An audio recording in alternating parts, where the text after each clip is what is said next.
coordinator, Chad Scott. Questions for Coach Scott, Greg? So, Chad, start with the run game. Your run game didn't have the numbers this week that it has. So when it runs well, what do you guys do well? When you had struggles like you did this week, what wasn't working? Well, our numbers were limited because of the limited amount of plays we had on offense. I thought Jaheim ran the ball really well. Really his average dipped below the 5 mark with the last opportunity. He really didn't have a chance to do anything on the read. Nico missed, but he ran the ball really well. But we didn't really run it as much. So just numbers. Yeah, just numbers. I believe in this. We've had 2 games where we've had more plays in one half than we had in this game as a whole. So we'd had the number of plays we normally get. Jaheim would have been over 100 yards. 2 defensive touchdowns takes up for a lot of. There's no question. We take it all day. And those are reasons why the numbers were limited as well. So, but absolutely, we take those all day long. You mentioned, he said the dropping 8 and the changing pictures. He said that really wasn't the issue. It was more kind of fundamental things. Fundamentals and discipline.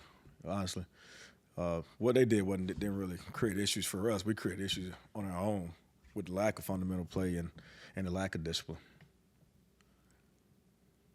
What do you see from Baylor's defense? See guys that's gonna fly around, be disciplined, be where they're supposed to be, play hard, have minimal mistakes, and so we got to do a phenomenal job being sound, and we've done a great job taking care of the ball. We got to continue to be consistent with the ball, and this is a team, offense put up a lot of points, so we should have a lot more possession than we've had last week. Coach Brown mentioned fundamental discipline, things like that, kind of causing the offensive struggles. Are those words you would use? How would you characterize just the overlying theme of what did not work offensively? Yeah, just lack of execution from fundamental play, and the guys just letting it go. Just letting it go, going out there and play free. The guys know what they're doing. They've seen the looks. They just got to go out there and play ball.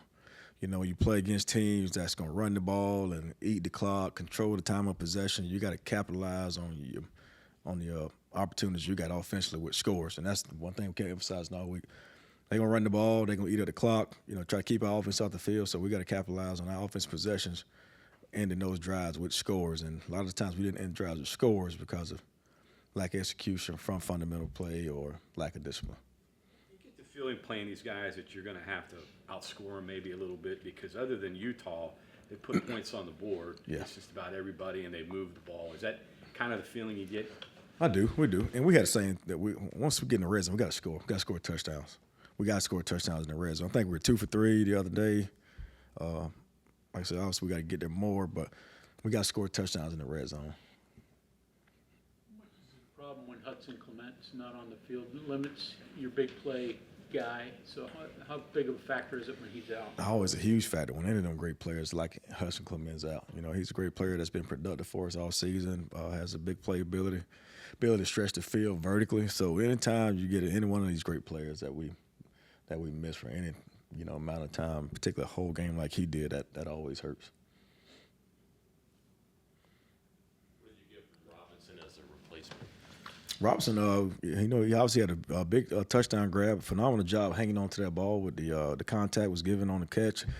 Timely big play down the field on the vertical was huge. So that was huge. He's just got to be consistent, playing away from the football.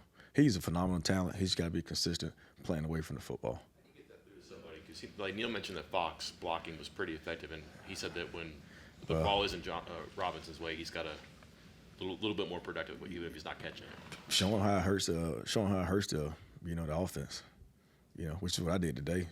Showing how when he lacks the discipline, how it hurts the success of the offensive play, and then showing when he does what he's supposed to do, how it helps the success of the offensive play, and hopefully that gets through to him and he can go be consistent doing it because he's a special talent. He's got to be consistent, and so that's the way we went about it today, showing how it hurt it when he didn't do it, how it hurt the success of the offensive play, and when he did do it, how it helped the success of the offensive play. Had a couple of screen passes sort of standard ones kind of that you try to get going that didn't have great results, but then you had sort of the misdirection thing that went to Jaheen that went for Right. a big play. With teams attacking your run game so much and putting so many more players close there, Yeah. is that the kind of thing you got to do to make screens more effective? Absolutely, we do. You know, people play us totally different than what we see on film, and so we have to be creative and unconventional about how we go about getting him the ball and how we go about doing, you know, base screens like that. That was a base screen, but we found a different way to get to it, dress it up, make it look a lot different. We did the same thing with Cole Taylor's his screen, so that's something we're doing. You know, moving forward, just try to find different ways, unconventional wise, to get Jaheen the ball, and different ways to make a vanilla base screen look a little different with run action.